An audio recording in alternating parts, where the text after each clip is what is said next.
Well, welcome to Carpool Q&A, a podcast for Empowered to Connect, where we talk about one topic, one thing, one question that we've been getting asked or that we have ourselves.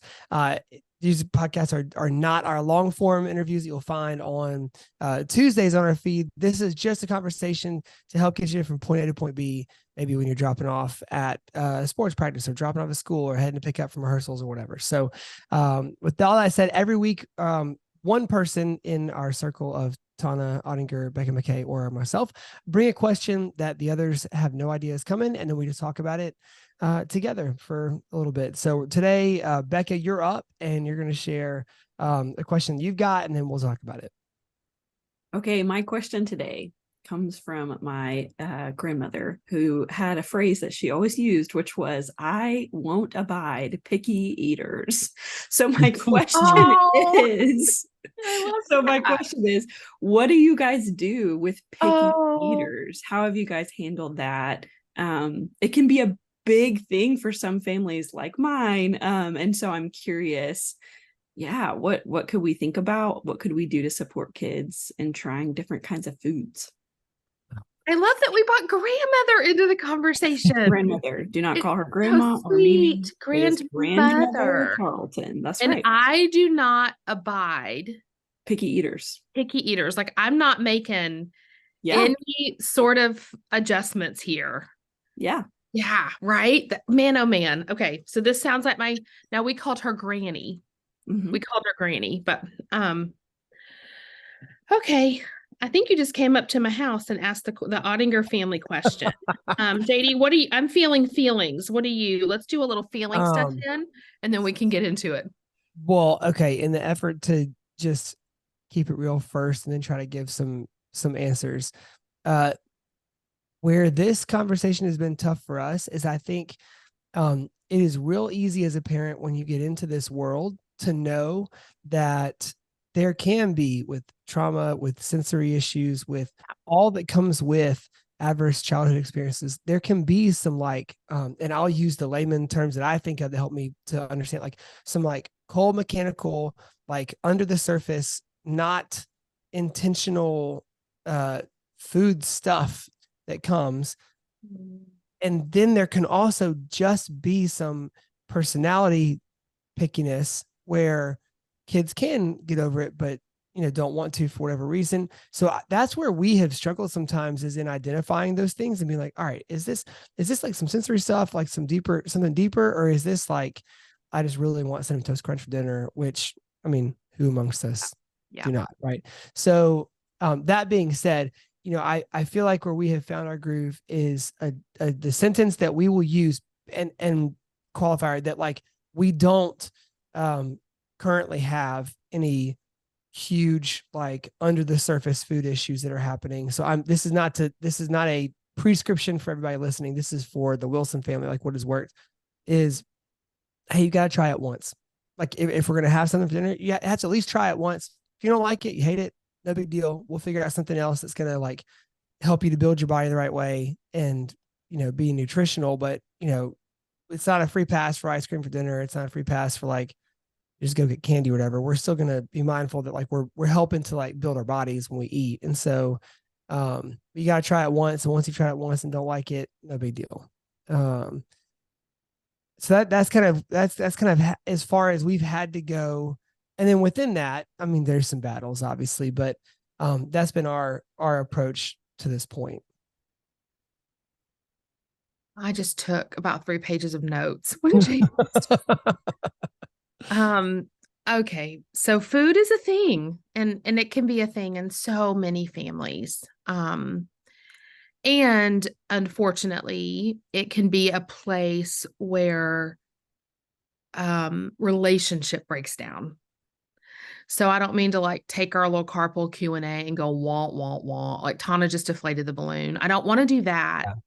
But I do want us to think about that food, what you're right, it builds the body. There's a role that nutrition plays that I never want to undersell that when I start advocating for a different way to think about food. I want to say, we know that healthy nutrition is a part of whole person well-being.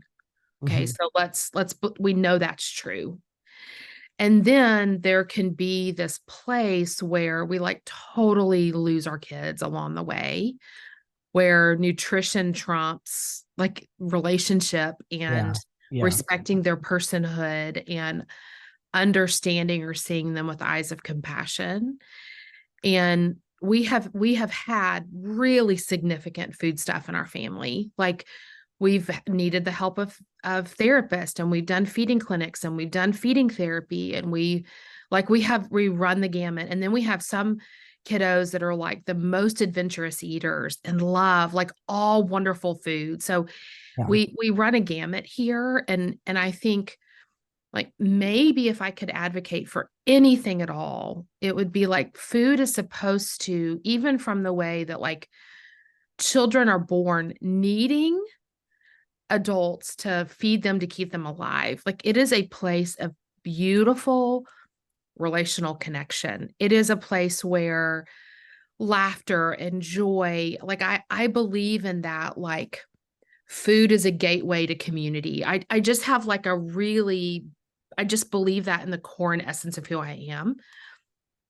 So the only posture I've known to take is food should not be a place where my relationship with my kids is sacrificed.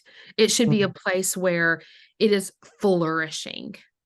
And they are seeing me as the person who gets the essence of what they are and who they are. You're right, JD. That does not mean that a kiddo that could eat and would enjoy spaghetti and salad should get cinnamon toast crunch. For Okay. sure. For But sure. if you've got a kiddo that literally can't swallow salad, we Right. have to come up with a different option. You know what I mean? Yeah. So Yeah. I do I would love your grandmother, Becca, but she and I would be like on probably pretty polar opposite sides of this fence, you know, and I would respect that there are reasons why that would be ingrained in her DNA. And then I've had to just change my mind. I remember the first time, I mean, it was so many years ago, and one of our kiddos had some extraordinary needs, and we had a precious little right out of school speech therapist, and she was coming to our house at the time, and she was explaining to me how to introduce textures, and she would have me bring all of these different kinds of food that were all the same shape and color but different textures. So it would be, I mean, what's coming to my mind is, I mean, I remember one time, and y'all, this was like 15, 16 years ago, and we were preparing for a feeding therapy session, and I brought a crunchy Cheeto, a carrot stick, a thing of like string cheese, squeezed cheese, and maybe like a goldfish cracker, like all these long, skinny orange things. And she would just educated me and like respecting the biology connected to food and the sensory sensitivities. And anyway, so I feel like I've been educated out of like necessity on how to really support food.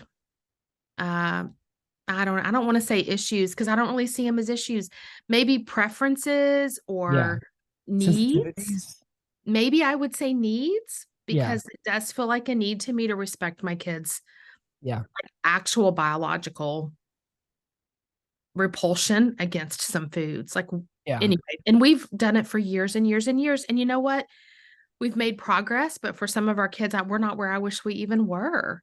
Yeah. But what I've seen build over time is resilience. So JD, you're right. We've gotten to, can you try it once? But that Yeah. was not last week. That was like Right. 10 years ago, 10 years of work too. Yeah. Can you just smell it? Can you take a little nibble? Can you? So I don't know. Respect the kid.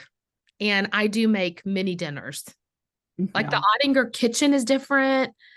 Family dinners are different. It's not, Yeah. we don't all get to sit around the table and eat as a big family. Like there are just things we've had to change over time that I still grieve and I'm still sad about. And I still second guess. I still second guess if we're always making the right decisions. Right. So I don't know. That's a big one, Becca. Thanks for I coming know it's a big on one. in. And it's not, we have episodes on the podcast with like speech therapists and professional. The three of us are just speaking like what our experience has been. So Yeah. I think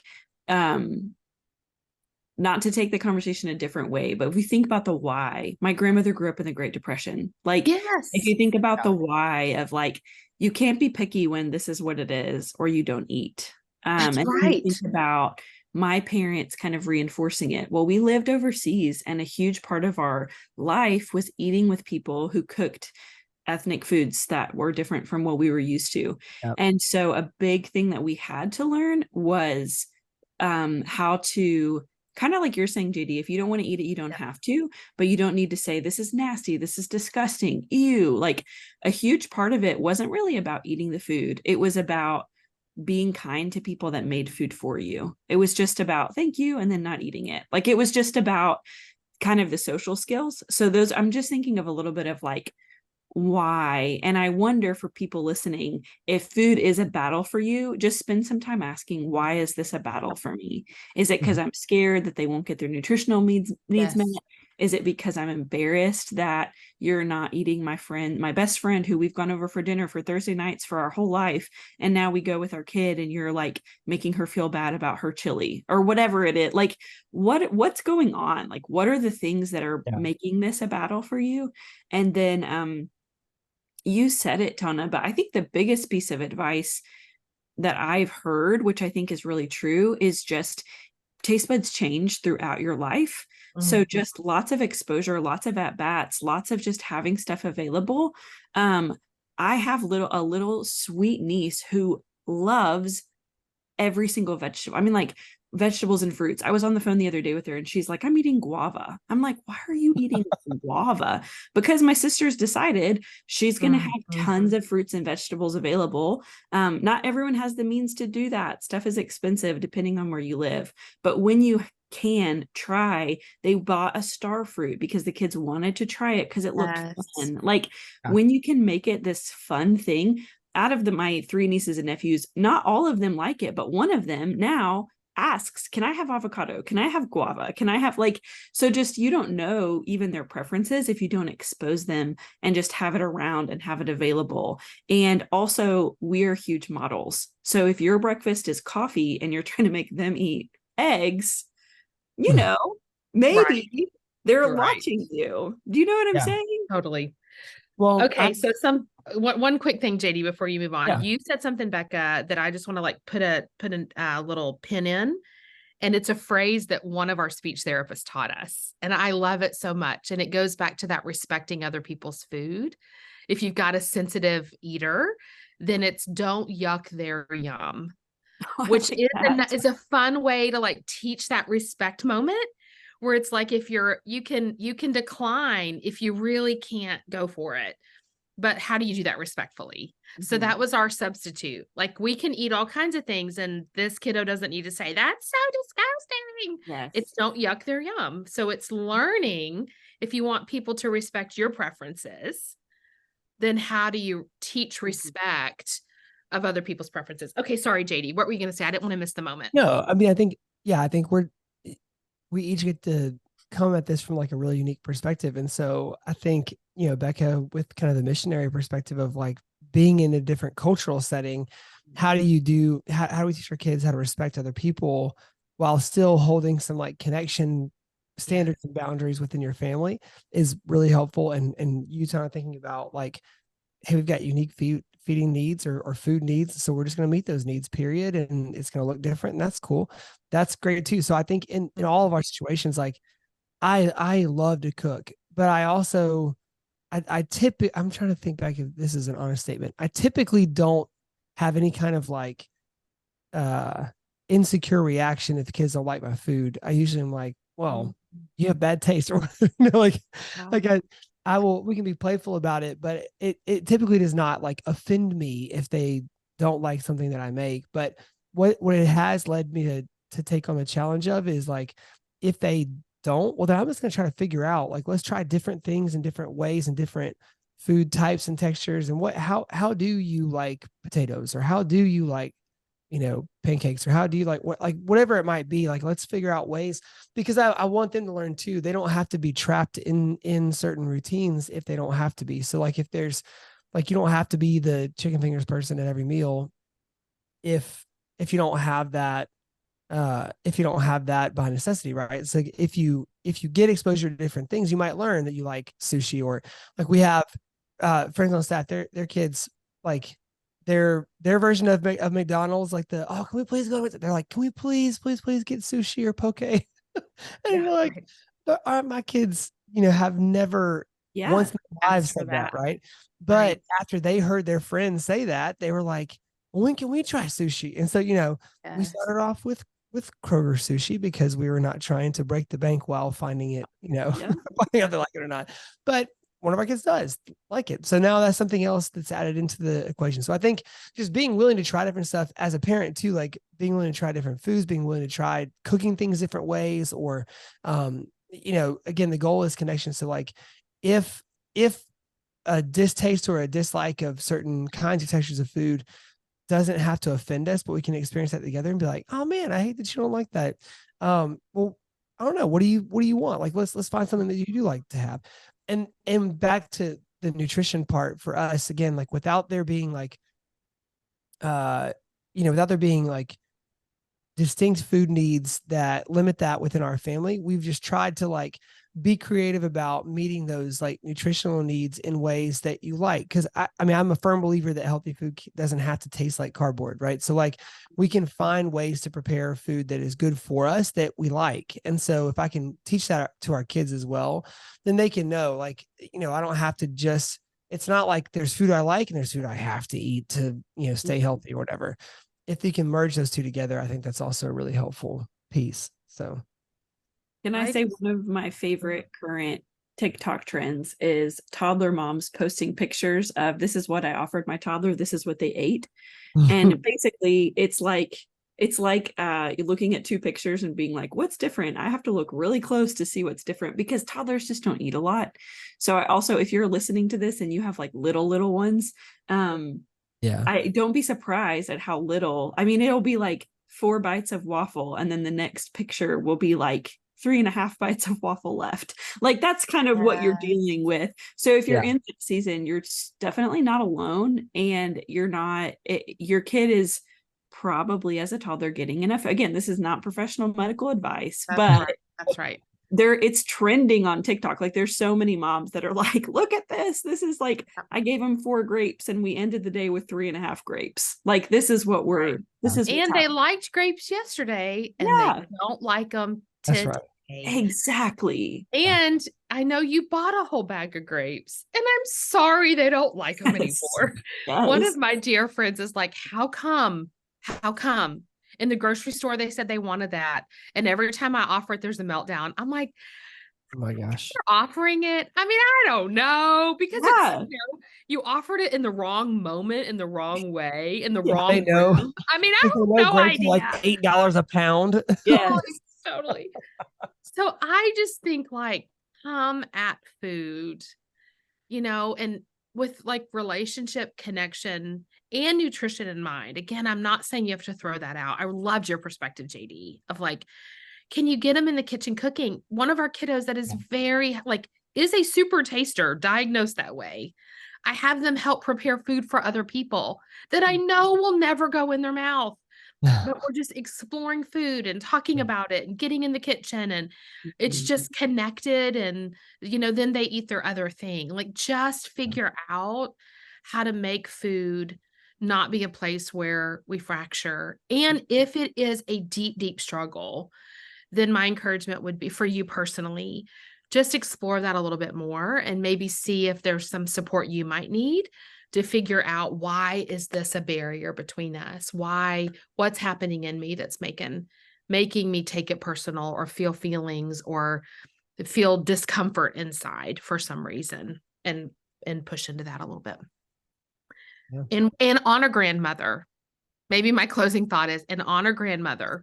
Right. And that grandmother has her reasons. Like you said, Becca, we all have reasons and a history from our perspective. So that's great. Okay, guys, thank you.